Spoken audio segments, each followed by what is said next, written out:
یہ اس پرومید زمانے کا ذکر ہے جب انہیں کتابوں کی دکان کھولے اور ڈیل کارنیگی کو پڑھے 2-3 مہینے ہوئے ہوں گے، اور جب ان کے ہونٹوں پر ہر وقت وہ دھلی منجھی مسکراہٹ کھیلتی رہتی تھی جو آج کل صرف ٹوتھ پیسٹ کے اشتہاروں میں نظر آتی ہے۔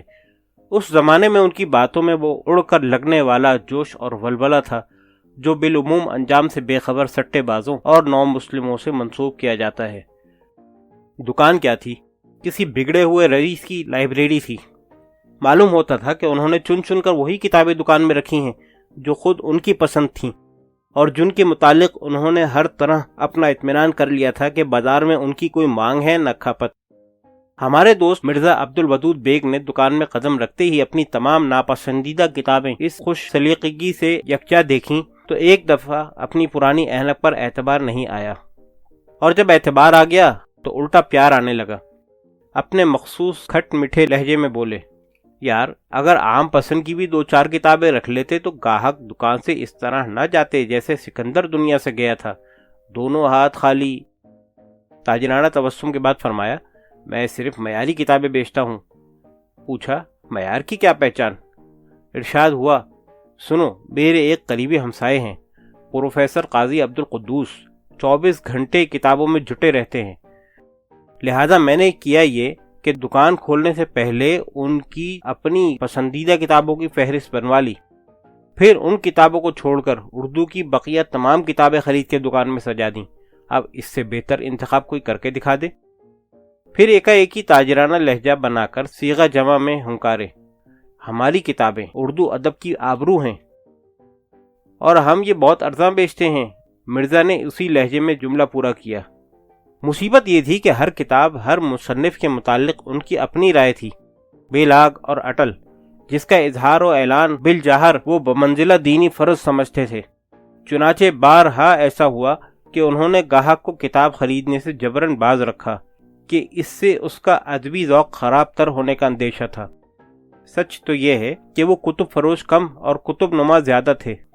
کبھی کوئی خریدار ہلکی پھلکی کتاب مانگ بیٹھتا تو بڑی شفقت سے جواب دیتے، یہاں سے 2 گلیاں چھوڑ کر سیدھے ہاتھ کو مڑ جائیے، پرلے نکڑ پر چوڑیوں کی دکان کے پاس ایک لیٹر باکس نظر آئے گا، اس کے ٹھیک سامنے جو اونچی سی دکان ہے بچوں کی کتابیں وہیں ملتی ہیں۔ ایک مرتبہ کا واقعہ اب تک یاد ہے کہ ایک صاحب کلیات مومن پوچھتے ہوئے آئے اور چند منٹ بعد مولوی محمد اسماعیل میٹھی مرحوم کی نظموں کا گلدستہ ہاتھ میں لیے ان کی دکان سے نکلے۔ ایک دن میں نے پوچھا، اختر شیرانی کی کتابیں کیوں نہیں رکھتے؟ مسکرائے، فرمایا وہ نابالغ شاعر ہے۔ میں سمجھا شاید مائنر پوئٹ کا وہ یہی مطلب سمجھتے ہیں۔ میری حیرانی دیکھ کر خود ہی وضاحت فرما دی کہ وہ وصل کی اس طور پر فرمائش کرتا ہے گویا کوئی بچہ ٹافی مانگ رہا ہے۔ اس پر میں نے اپنے ایک محبوب شاعر کا نام لے کر کہا کہ بیچارے ہوش خلیج آبادی نے کیا خطا کی ہے، ان کے مجموعے بھی نظر نہیں آتے۔ ارشاد ہوا کہ اس ظالم کے تقاضائے وصل کے یہ تیور ہیں گویا کوئی کابلی پٹھان ڈانٹ ڈانٹ کر ڈوبی ہوئی رقم وصول کر رہا ہے۔ میں نے کہا، مگر وہ زبان کے بادشاہ ہیں۔ بولے، ٹھیک کہتے ہو، زبان ان کے گھر کی لونڈی ہے اور وہ اس کے ساتھ ویسا ہی سلوک کرتے ہیں۔ عاجز ہو کر میں نے کہا، اچھا کیوں ہی صحیح، مگر فانی بدایونی کیوں غائب ہیں؟ فرمایا، ہوش، وہ نرے مصور غم ہیں تو مہدی مصور بنت عم، واللہ وہ انشائیہ نہیں نسائیہ لکھتے ہیں۔ بلاخر میں نے ایک جانے پہچانے پروفیسر نقاد کا نام لیا، مگر پتہ چلا کہ انہوں نے اپنے کانوں سے فاضل پروفیسر کے والد بزرگوار کو لکھنؤ کو نکھلو اور مزاج شریف کو مجاز شریف کہتے سنا تھا۔ چنانچہ اس پدرانہ نااہلی کی بنا پر ان کے تنقیدی مضامین دکان میں کبھی بار نہ پا سکے۔ یہی نہیں، خود پروفیسر موصوف نے ایک محفل میں ان کے سامنے غالب کا ایک مشہور شعر غلط پڑھا اور دوہرے ہو کر داد وصول کی۔ سو الگ۔ میں نے کہا، اس سے کیا فرق پڑتا ہے؟ بولے، فرق کی ایک ہی رہی، میرن صاحب کا قصہ بھول گئے، کسی نے ان کے سامنے غالب کا شعر غلط پڑھ دیا، تیوریاں چڑھا کر بولے، میاں یہ کوئی قرآن و حدیث ہے، جیسے چاہا پڑھ دیا۔ آپ نے ملاحظہ فرما لیا کہ بہت سی کتابیں وہ اس لیے نہیں رکھتے تھے کہ ان کو سخت ناپسند تھیں اور ان کے مصنفین سے وہ کسی نہ کسی موضوع پر ذاتی اختلاف رکھتے تھے، لیکن معدود چند مصنفین جو اس معتوب و مغضوب زمرے سے خارج تھے ان کی کتابیں دکان میں رکھتے ضرور تھے، مگر کوشش یہی ہوتی کہ کسی طرح بکنے نہ پائیں۔ کیونکہ وہ انہیں بے حد پسند تھیں اور انہیں سنگوا کر رکھنے میں عجیب روحانی لذت محسوس کرتے تھے۔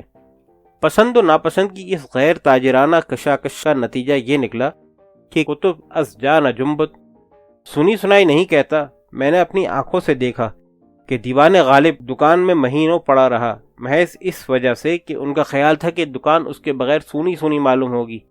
مرزا کہا کرتے تھے کہ ان کی مثال اس بد نصیب قصاب کی سی ہے جسے بکروں سے عشق ہو جائے۔ کتابوں سے عشق کا یہ حال تھا کہ عین بوہنی اور بکری کے اوقات میں بھی مطالعے میں کمر غرق رہتے۔ یہ کمر کی قید اس لیے لگانا پڑی کہ ہم نے آج تک انہیں کوئی کتاب پوری پڑھتے نہیں دیکھا۔ مرزا اسی بات کو یوں کہتے تھے کہ بہت کم کتابیں ایسی ہیں جو اپنے کو ان سے پڑھوا سکی ہیں۔ یہی نہیں، اپنے مطالعے کی تکنیک کے مطابق رومانوی اور جاسوسی ناولوں کو ہمیشہ الٹا یعنی آخر سے پڑھتے تاکہ ہیروئن کا حشر اور قاتل کا نام فوراً معلوم ہو جائے۔ ان کا قول ہے کہ معیاری ناول وہی ہے جو اس طرح پڑھنے پر بھی آخر سے شروع تک دلچسپ ہو، ہر کہیں سے 2-3 صفحے الٹ پلٹ کر پوری کتاب کے متعلق بے دریغ رائے قائم کر لینا اور پھر اسے منوانا ان کے بائیں ہاتھ کا کھیل تھا۔ بعض اوقات تو لکھائی چھپائی دیکھ کر ہی ساری کتاب کا مضمون بھانپ لیتے۔ مجھے یاد ہے کہ اردو کی ایک تازہ چھپی ہوئی کتاب کا کاغذ اور روشنائی سونگھ کر نہ صرف اسے پڑھنے بلکہ دکان میں رکھنے سے بھی انکار کر دیا۔ ان کے دشمنوں نے اڑا رکھی تھی کہ وہ کتاب کا سروق پڑھتے پڑھتے اونگنے لگتے ہیں اور اس عالم کشف میں جو کچھ دماغ میں آتا ہے اس کو مصنف سے منسوب کر کے ہمیشہ کے لیے اس سے بیزار ہو جاتے ہیں۔ اور مصنف غریب کس شمار قطار میں ہیں۔ اپنے ادبی قیاس و قیافے کا ذکر کرتے ہوئے ایک دن یہاں تک ڈینگ مارنے لگے کہ میں آدمی کی چال سے بتا سکتا ہوں کہ وہ کس قسم کی کتابیں پڑھتا رہا ہے۔ اتفاق سے اس وقت ایک بھرے پچھائے والی لڑکی دکان کے سامنے سے گزری۔ چینی قمیص اس کے بدن پر چست فقرے کی طرح کسی ہوئی تھی، سر پر ایک ربن سلیقے سے اوڑھے ہوئے، جسے میں ہی کیا کوئی بھی شریف آدمی دوپٹہ نہیں کہہ سکتا، اس لیے کہ دوپٹہ کبھی اتنا بھلا معلوم نہیں ہوتا۔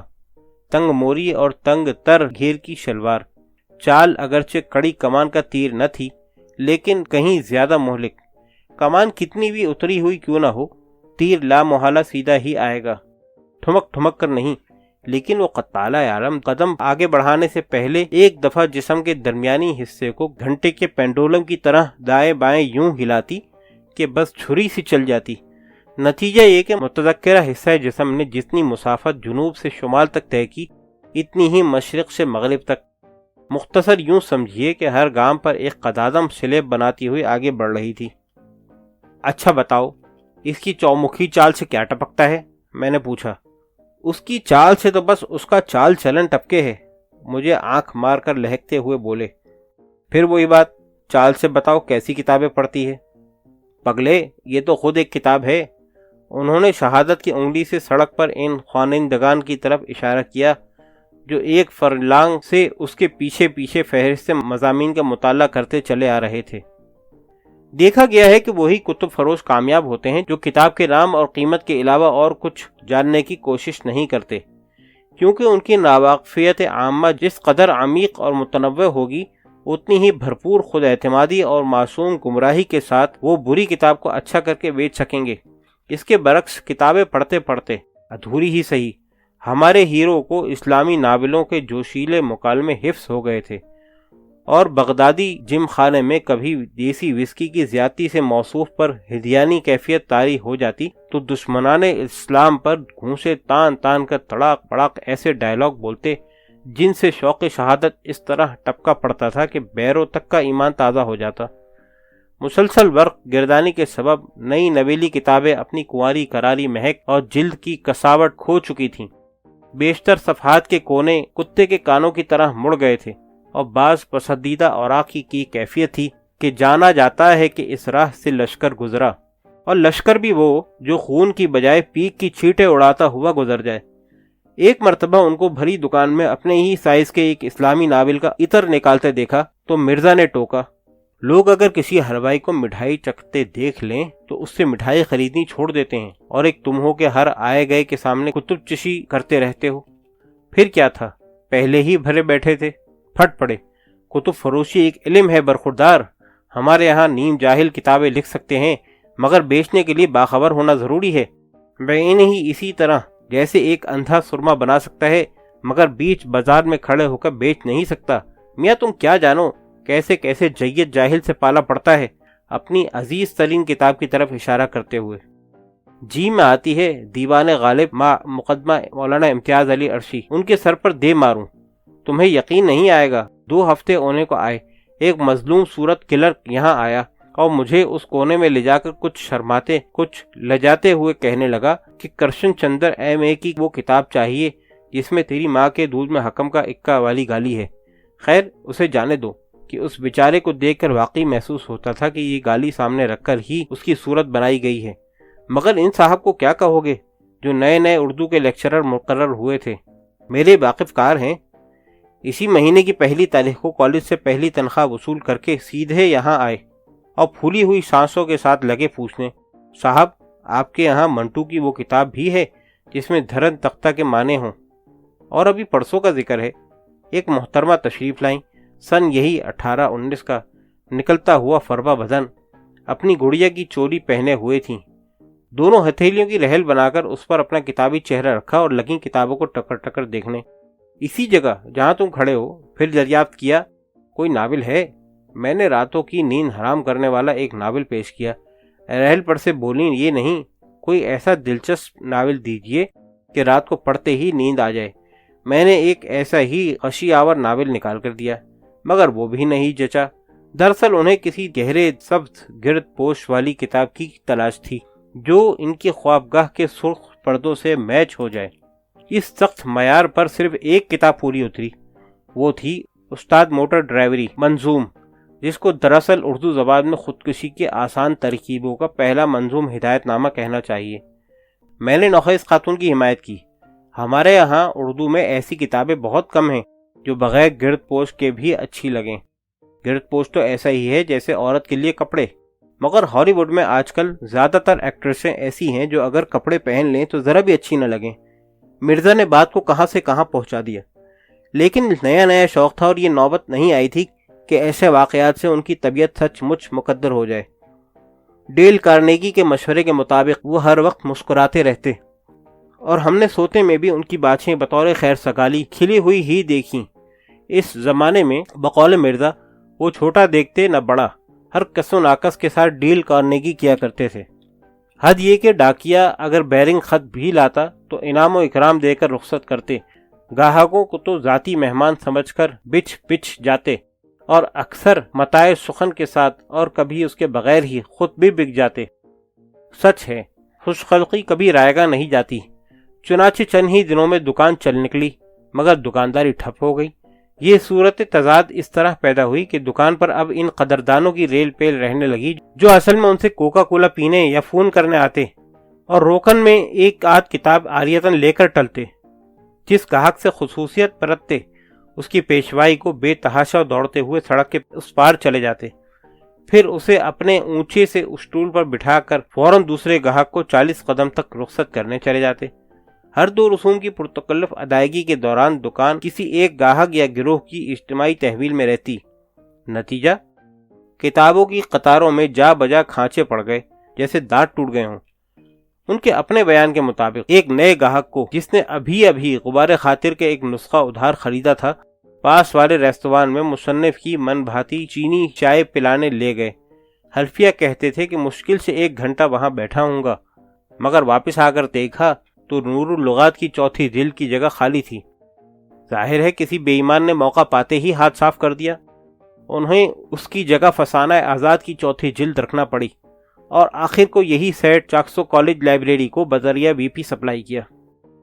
چوریاں بڑھتی دیکھ کر ایک بزرگوار نے جو یوم افتتاح سے دکان پر اٹھتے بیٹھتے تھے، بلکہ یہ کہنا چاہیے کہ صرف بیٹھتے تھے، اس لیے کہ ہم نے ان کو کبھی اٹھتے نہیں دیکھا، مال کی ناجائز نکاسی روکنے کے لیے یہ تجویز پیش کی کہ ایک تعلیم یافتہ مگر ایماندار مینیجر رکھ لیا جائے۔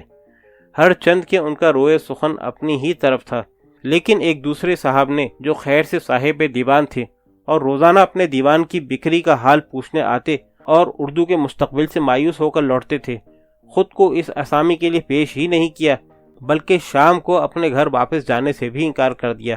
یہی صاحب دوسرے دن سے خزانچی جی کہلائے جانے لگے، صورت سے سزا یافتہ معلوم ہوتے تھے اور اگر واقعی سزا یافتہ نہیں تھے تو یہ پولیس کی عین بھنمنشاہٹ تھی۔ بہرحال یہاں ان کی ذات سے خیانت مجرمانہ کا کوئی خدشہ نہ تھا، کیونکہ دکان کی ساری بکری مدتوں سے ادھار پر ہو رہی تھی۔ یوں تو دکان میں پہلے ہی دن سے آج نقد کل ادھار کی ایک چھوڑ 3 تختیاں لگی تھیں، مگر ہم دیکھتے چلے آئے تھے کہ وہ کل کا کام آج ہی کر ڈالنے کے قائل ہیں۔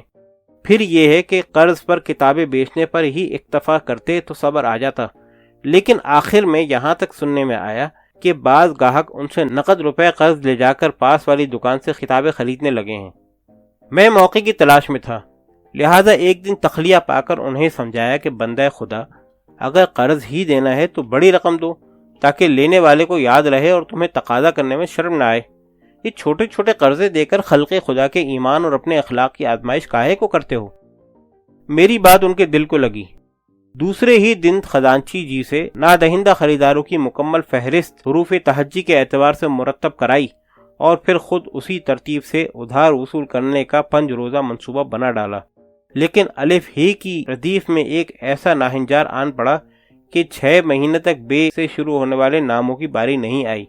میں نے یہ نقشہ دیکھا تو پھر سمجھایا کہ جب یہ حضرات تمہارے پاس حروف تہجی کی ترتیب سے قرض لینے نہیں آئے تو تم اس ترتیب سے وصول کرنے پر کیوں اڑے ہوئے ہو؟ سیدھی سی بات تھی، مگر وہ منطق پر اتر آئے۔ کہنے لگے اگر دوسرے بے اصول ہیں تو اس کا یہ مطلب نہیں کہ میں بھی بے اصولہ ہو جاؤں۔ دیکھتے نہیں اسکول میں غیر حاضری کے وقت بچوں کے نام حروف تہجی کی ترتیب سے پکارے جاتے ہیں، مگر بچوں کو اسی ترتیب سے پیدا یا پاس ہونے پر مجبور نہیں کیا جا سکتا۔ بولتے کیوں نہیں؟ اس کے باوجود میری نصیحت کا اتنا اثر ضرور ہوا کہ اب کتاب ادھار نہیں بیچتے تھے تو فسن دیا کرتے تھے۔ کہتے تھے کہ جب رقم ڈوبنی ہی ہے تو پھر ثواب سے بھی کیوں محروم رہوں۔ ادھر کچھ عرصے سے انہوں نے بہی کھاتے لکھنا بھی چھوڑ دیا تھا، جس کا یہ معقول جواز پیش کرتے کہ میں نقصان مایا میں جان کے زیاں کا اضافہ نہیں کرنا چاہتا۔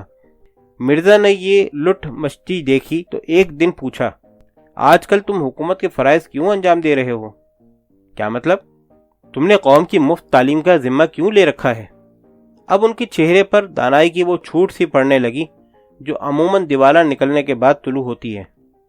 مرزا کا خیال ہے کہ جب تک 2-3 دفعہ دیوالا نہ نکلے آدمی کو دکانداری کا سلیقہ نہیں آتا۔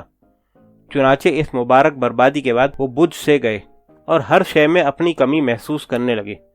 وہ دائمی بلٹن مسکراہٹ بھی غائب ہو گئی اور اب وہ بھول کر کسی گاہک سے سیدھے منہ بات نہیں کرتے تھے، مبادا وہ ادھار مانگ بیٹھے۔ اکثر دیکھا کہ جو ہی گاہک نے دکان میں قدم رکھا انہوں نے گھرک کر پوچھا، کیا چاہیے؟ ایک دن میں نے دڑبڑایا، اندھے کو بھی نظر آتا ہے کہ کتابوں کی دکان ہے، پھر تم کیوں پوچھتے ہو کیا چاہیے؟ فرمایا کیا کروں، بازے کی صورت ہی ایسی ہوتی ہے کہ یہ پوچھنا پڑتا ہے۔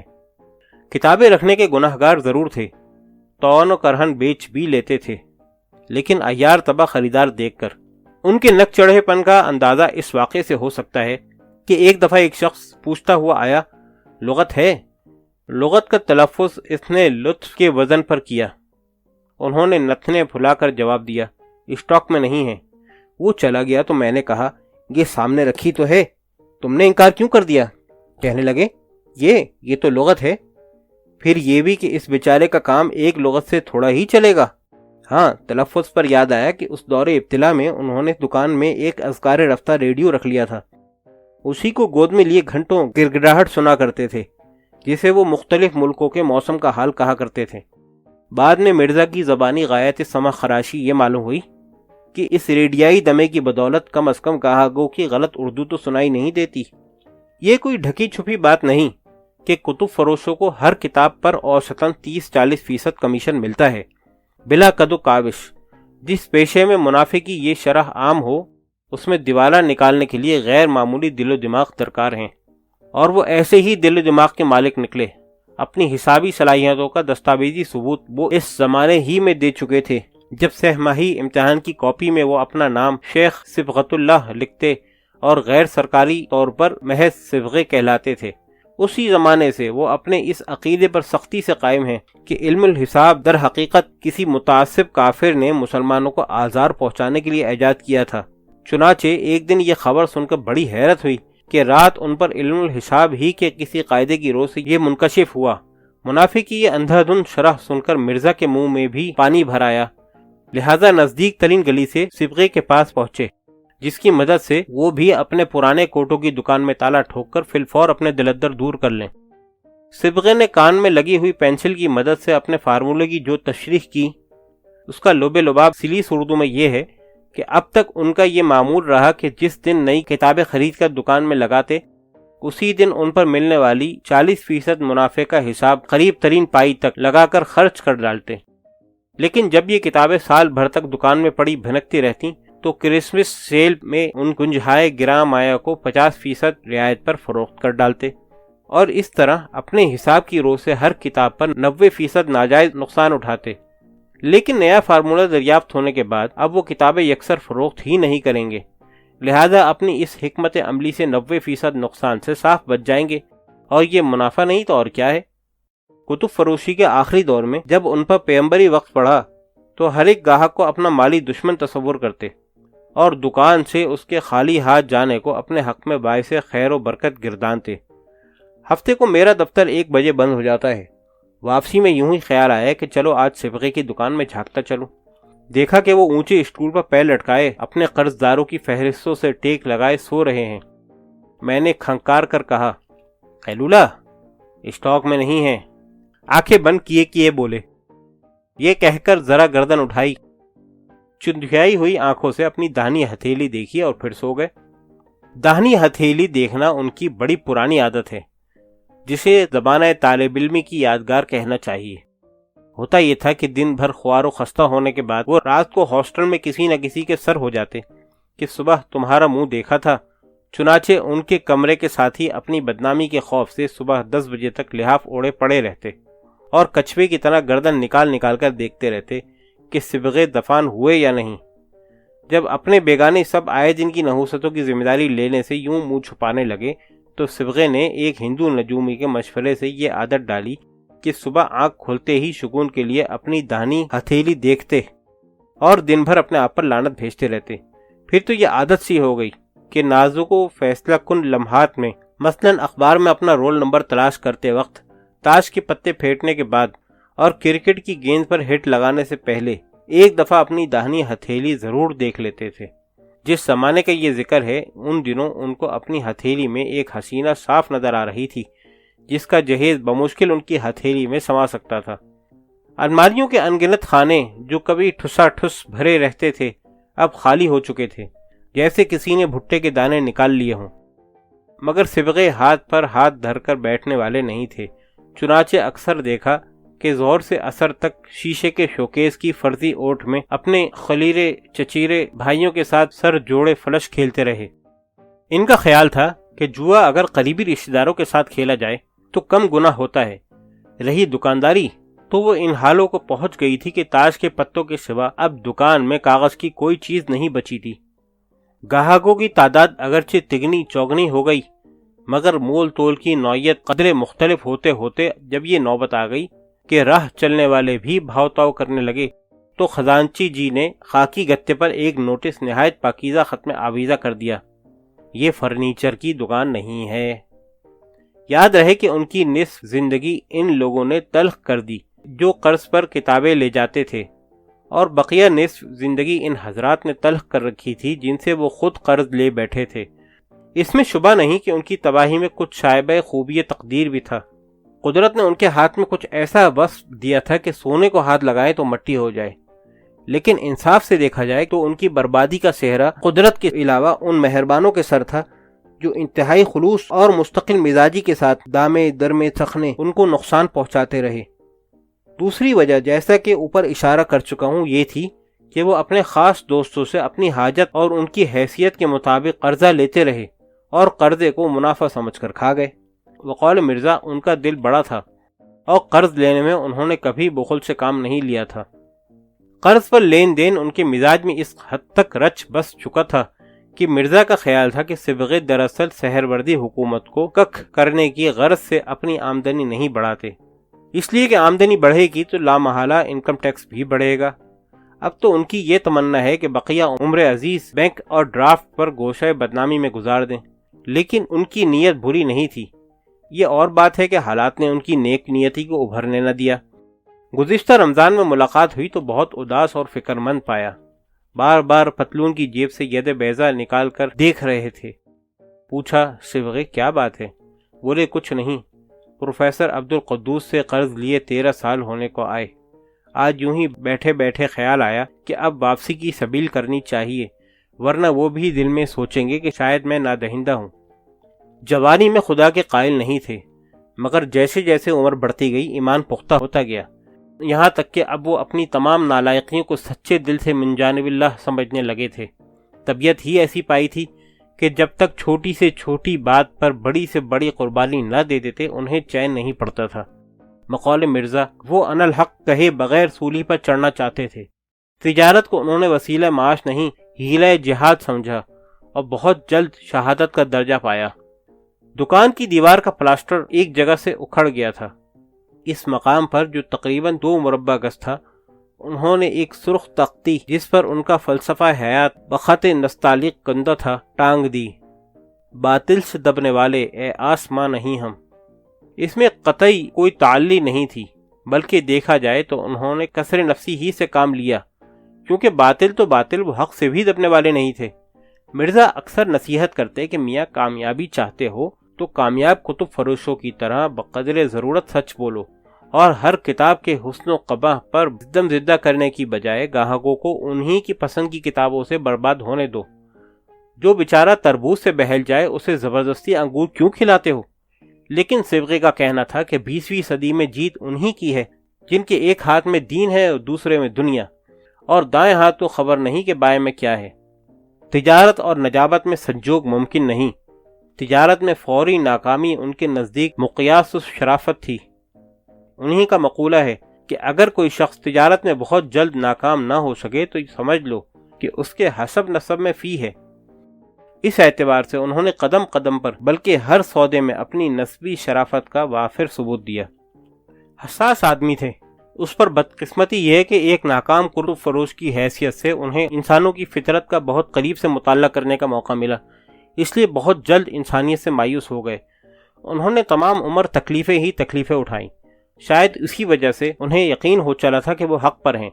زندگی سے کب کے بیزار ہو چکے تھے، اور ان کی باتوں سے ایسا لگتا تھا گویا اب محض اپنے قرض خواہوں کی تالیف قلوب کے لیے جی رہے ہیں.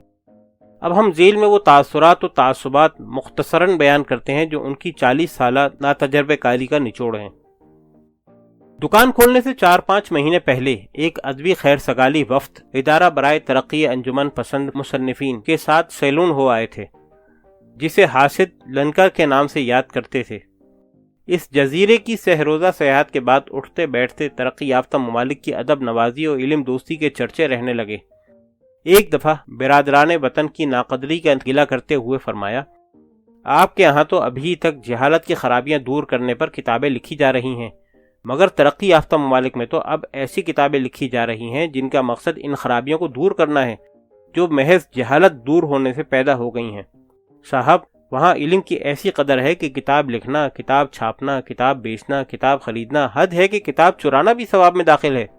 یقین مانیے، ترقی یافتہ ممالک میں تو جاہل آدمی ٹھیک سے جرم بھی نہیں کر سکتا. شامت اعمال، میرے منہ سے نکل گیا. یہ سب کہنے کی باتیں ہیں. ترقی یافتہ ممالک میں کوئی کتاب اس وقت تک اچھی خیال نہیں کی جاتی جب تک اس کی فلم نہ بن جائے، اور فلم بننے کے بعد کتاب پڑھنے کا سوال ہی پیدا نہیں ہوتا. انہیں غصہ آ گیا. 3 پیسے کی چھوکری کا کونا موڑ کر واپس الماری میں رکھی اور میرے لب و لہجے کی ہو بہو نقل اتارتے ہوئے بولے، اور آپ کے یہاں یہ کیفیت ہے کہ نوجوان اس وقت تک اردو کی کوئی کتاب پڑھنے کی حاجت محسوس نہیں کرتے جب تک پولیس اسے فاحش قرار نہ دے، اور فاحش قرار پانے کے بعد اس کے بیچنے کا سوال ہی پیدا نہیں ہوتا. ان کے طنز میں تانے کا رنگ آ چلا تھا، اس لیے میں نے جھٹ سے حامی بھر لی کہ پولیس اگر دل سے چاہے تو تمام اچھی اچھی کتابوں کو فاحش قرار دے کر نوجوانوں میں اردو ادب سے گہری دلچسپی پیدا کر سکتی ہے. میرے لہجے کا نوٹس نہ لیتے ہوئے الٹے مجھی سے الجھنے لگے کہ آپ بات کی تہ تک نہیں پہنچے. آپ دھڑا دھڑ کتابیں چھاپ سکتے ہیں مگر زبردستی پڑھوا نہیں سکتے. میں نے کہا کیوں نہیں، اٹھا کے نصاب میں داخل کر دیجئے. وہ بھلا ہار ماننے والے تھے. کہنے لگے اگر ایک پوری کی پوری نسل کو ہمیشہ کے لیے کسی اچھی کتاب سے بیزار کرنا ہو تو سیدھی ترکیب یہ ہے کہ اسے نصاب میں داخل کر دیجئے. کتب فروشی کی بدولت سبغی کا سابقہ ایسے ایسے پڑھنے اور نہ پڑھنے والوں سے پڑھا، ہزاروں سال نرگس جن کی بے نوری پہ روتی ہے۔ ان میں خیام کے وہ دلدادہ بھی شامل تھے جو اصل رباعیوں میں ترجمے کی خوبیاں تلاش کرتے پھرتے تھے۔ ان میں وہ سال خوردہ کتاب خواں بھی تھے جو کجلائے ہوئے کوئلوں کو دہکانے کے لیے بقول مرزا اوریا ناولوں سے منہ کالا کرتے اور سمجھتے کہ ہم اردو کی عزت بڑھا رہے ہیں۔ یہ قول انہی کا ہے کہ فحش کتاب میں دیمک نہیں لگ سکتی، کیونکہ دیمک ایسا کاغذ کھا کر افزائش نسل کے قابل نہیں رہتی۔ ان میں وہ خوش نصیب بھی تھے جن کے لیے کتاب بہترین رفیق ہے، اور وہ کب نصیب بھی جن کے لیے واحد رفیق۔ اور اس بے نام قبیلے میں وہ جدت پسند پڑھنے والے بھی شامل تھے جو ہر لحظہ تازہ بتازہ نو بنو کے طلبگار تھے۔ حالانکہ ان جیسوں کو معلوم ہونا چاہیے کہ فقط ڈکشنری ہی ایک ایسی کتاب ہے جسے وہ جب بھی دیکھیں انشاءاللہ نہیں معلوم ہوگی، لیکن ایک حد تک سبغے کی بھی زیادتی تھی کہ نئی اردو کتابوں کو اپنے دل اور دکان میں جگہ دینا تو بڑی بات ہے، چمٹے سے پکڑ کر بھی بیچنے کے لیے تیار نہ تھے۔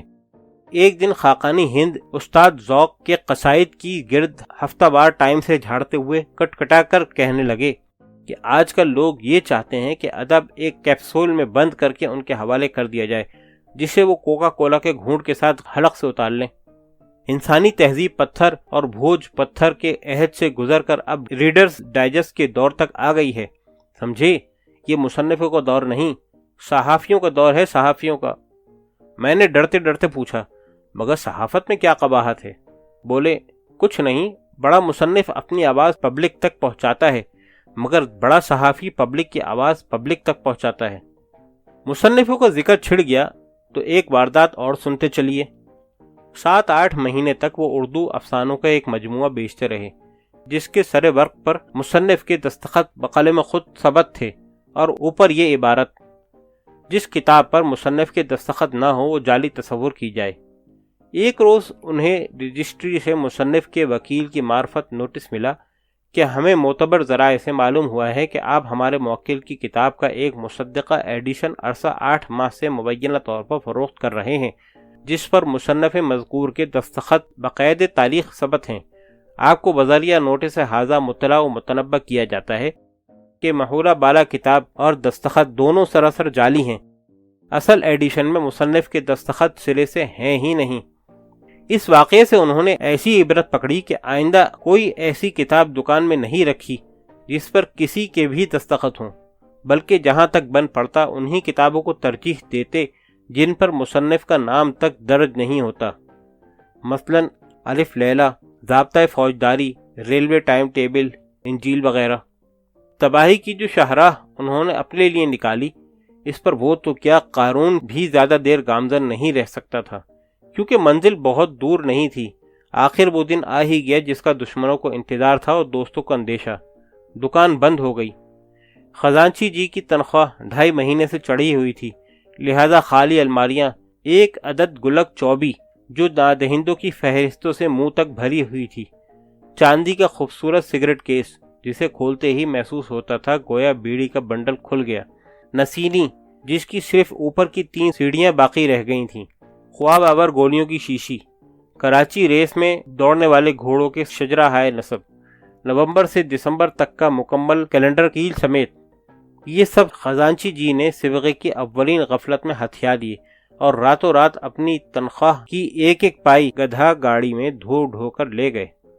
دوسرے دن دکان کا مالک بقایا کرائے کی مد میں جو جائیداد منقولہ اور غیر منقولہ اٹھا کر یا اکھاڑ کر لے گیا، اس کی تفصیل کی یہاں نہ گنجائش ہے نہ ضرورت۔ ہمارے پڑھنے والوں کو بس اتنا اشارہ کافی ہوگا کہ ان میں سب سے قیمتی چیز بغیر چابی کے بند ہونے والا ایک قفل فولادی ساختہ جرمنی تھا۔ پرانا ضرور تھا، مگر ایک خوبی اس میں ایسی پیدا ہو گئی تھی جو ہم نے نئے سے نئے جرمن تالوں میں بھی نہیں دیکھی، یعنی بغیر چابی کے بند ہونا اور اسی طرح کھلنا۔ سبغے غریب کے حصے میں صرف اپنے نام ماں فرضی فرزندان کا سائن بورڈ آیا، جس کو 7 روپے مزدوری دے کر گھر اٹھوا لائے اور دوسرے دن 1.25 روپے میں محلے کے کباڑی کے ہاتھ فروخت کر ڈالا۔ مگر انہوں نے ہمت نہیں ہاری اور 2 مہینے تک اپنی ہتھیلی کا شبانہ روز مطالعہ کرنے کے بعد ایک ٹریننگ کالج میں اسکول ماسٹروں کو پڑھانا شروع کر دیا۔ مرزا کے الفاظ میں سبغے کی کتب فروشانہ زندگی کے باب کا انجام نہایت افسانوی رہا۔ جس افسانے کی طرف یہاں مرزا کا اشارہ ہے وہ دراصل کائلنگ کی ایک مشہور چینی کہانی ہے جس کا ہیرو ایک آرٹسٹ ہے۔ ایک دن وہ اپنی ایک ماڈل لڑکی کی خوبصورتی سے اس قدر متاثر ہوا کہ اسی وقت اپنے سارے برش اور کینوس سمیٹ کر جلا ڈالے اور ایک سرکس میں ہاتھیوں کو سدھانے کا کام کرنے لگا۔